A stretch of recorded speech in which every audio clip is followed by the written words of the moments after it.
Hello friends, কেমন আছো তোমরা সবাই? আমি আগের দিনেই বলেছিলাম আমার মায়ের বড় মেসো মারা গিয়েছেন এবং তার শ্রাদ্ধ অনুষ্ঠান উপলক্ষে সমস্ত নিয়ম কাজগুলো আমি তোমাদের সাথে শেয়ার করছি। কারণ এখানে একটু অভিনবত্ব তো অবশ্যই রয়েছে। রামায়ণের দিনকে আমরা মনের কষ্ট মনে রেখে রামায়ণ পাঠকের নির্দেশে কি সুন্দর আনন্দ করে তার আত্মার শান্তি কামনা করেছি, সেটাই তোমাদের সাথে শেয়ার করেছিলাম। যারা ভিডিওটি দেখোনি দেখে এসো। আর তোমরা দেখতেই পাচ্ছ এখানে অনেক লোক নিমন্ত্রিত হয়েছেন, কারণ আজকের দিনটি তার আত্মার শান্তি কামনায় আত্মীয়দের খাওয়ানো দাওয়ানোর দিন ছিল এবং কি সুন্দর আয়োজন করা হয়েছে।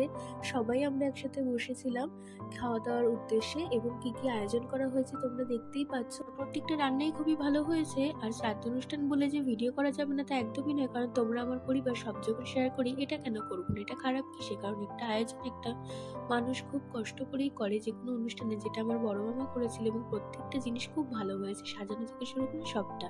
তারপরে আমরা সবাই মিলে একটু গল্প করে নিলাম। আজ এই পর্যন্ত।